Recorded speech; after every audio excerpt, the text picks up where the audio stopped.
If you want to know what is the usage fee in percents, just take the number of silver, in this case 2350, and divide it by the magic number 44.44. By doing that, you will get the number 53, which is the percentage of the usage fee in this building. Another very important thing about buying things on the market.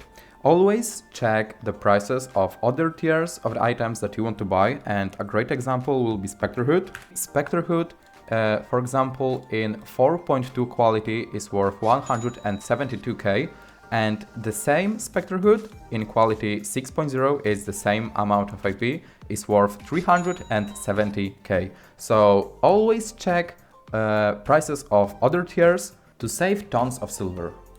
Another great way of saving silver on items that you want to buy is enchanting the items. In this case, it's 6.0 light crossbow. In 6.0 tier, it's worth 30k silver, and in 6.1 tier, it's 80k. So we can easily make some silver by enchanting the items by runes.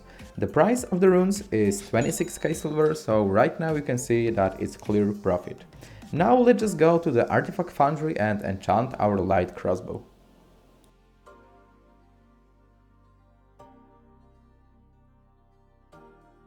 By the way, here we can see the exact number of materials that you need to spend to enchant the following types of items.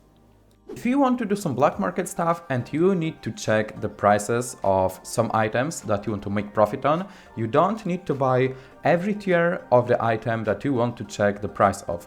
You can just buy the 4.0, like the cheapest one, version of the item that you want to check, and you can check all the tiers, all the enchantments and all the qualities of the item that you want to know what is the price for it. Another important tip is about tomes of insight. If you'll get any tomes of insight during doing some, for example, solo dungeons, don't use them, just sell them on the market. One tome of insight is worth 22k silver, so especially for a new player, it's a lot of silver, so it's not worth using them. If you'll get some, sell them on the market. Another important thing, if you can afford it, buy your premium as soon as possible, because premium gives you tons of bonuses and it will really help you in Albion Online. If you want to know better how the market works, I got some tips for you. If you want to study the market better, just click this arrow here and you will see all the sell orders of the item that you're checking, all the buy orders, and the market history from 24 hours, 7 days and 4 weeks. It will significantly help you study the market.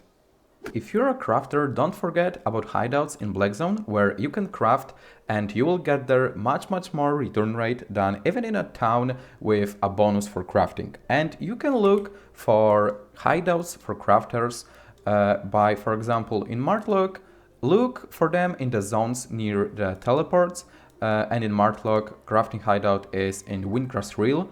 It's called Chat Crafting. And here you can profit much more than even when you're crafting in town with bonus. Every city have crafting and refining bonuses, so if you're a crafter, you can't forget about that. For example, in Martlock, you have refining bonus for hide and crafting bonuses for X, quarterstaff, froststaffs, plate shoes and offhands. Every city have unique crafting and refining bonuses, and you can just check them on clicking on the town and on this arrow here. If you are crafting, don't sell all your crafting products in one town. It's better to split them, for example, among 3 towns, so you will be able to sell them faster. Another great economic tip. I want to show you how the refining bonuses in the towns affect the prices. And for example, if you want to buy hide, or sell hide, it will be probably the most expensive in Martlock, because in Martlock there's a refining bonus for hide and everyone just buys the hide there because people are too lazy to transport them to Martlock from other towns. So hide there will be probably the most expensive, but the product of the hide, the leather, will be there probably the cheapest, because everyone is refining the hide in the Martlock. The product of that is the leather, and everyone just sells the leather in the town where they refine it, so the leather will be probably the cheapest comparing to other towns. Use alt accounts for more profit. More alt accounts means more focus, and more focus means more profit. So if you really want to make tons of silver, alt accounts are this what you need. Join a guild. Joining some guild can really help you in Albion because you will have people with who you will be able to do many group contents and maybe they will learn you something useful. The gold price usually goes up before big updates, and a great example is the Lance Awaken update, the last big update. The price of the gold before this update was really high, so if you want to invest in the gold, have that in mind. Remember that if you have your island but you're not using it, you can rent it, for example, to your friend or to some guildmate, so anyway, you can make some silver on that. Don't place all your assets in one place. I would recommend you placing some of it in your silver, some of it in gold and the rest in items, so you will be sure that if something will go wrong, you will still have your money. If you want to travel quickly between cities, I got something for you. If you want to travel for free among some towns, just come here to the travel planner without any items and you can travel to any city you want for free. One tip, and it's about facilities on your island.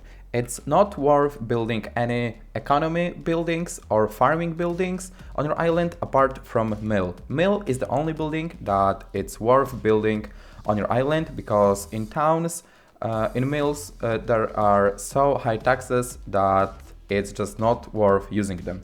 Don't use your focus on watering plants. In my opinion, there is 100 better ways of using your focus. Watering plants won't bring you much profit comparing to the other activities where you can use your focus. If you're doing some crafting or some market flipping things, don't ever forget about the market taxes that you have to pay to sell your items. As you can see here, with premium it's 4.5%. If you will sell it like that, it's only 3%, but it can significantly hurt your profit, so don't forget about this. You can predict if the price of the item will go up or down by the patch notes. If some weapon got nerfed, it will be probably cheaper in the future. If some weapon got buffed, the price will probably go up. If you're a crafter, don't forget about spreadsheets. Even on my Discord server, there is a lot of spreadsheets that will help you get more profit while crafting. And the great example is the cost of enchanting item spreadsheets, where you can see all the costs that you need to pay to enchant the item from some tier to some higher tier. If your focus is laying on your account without any purpose, you're doing something wrong. You should find something that you can craft and what you can use your focus on. If you don't have anything like that, at least you can use your focus on watering your plants, but remember that there is 100 better ways of using your focus. Use buy orders to get the items you want cheaper. It's always great to save some extra silver and buy orders will help you in that. Just pick some item and place buy order for it. You can choose the price, you can choose the amount of the resource that you want to place a buy order for, and all your buy orders are in the buy orders tab. If you want to get your specs in crafting very fast and you got some silver that you can invest in this activity, studying the items can help you in that. Instead of selling the items on the market, you can just study them to get tons of additional fame. And tip number 27, subscribe to this channel for more videos about Albion Online. That's all from me today, thanks for watching, bye.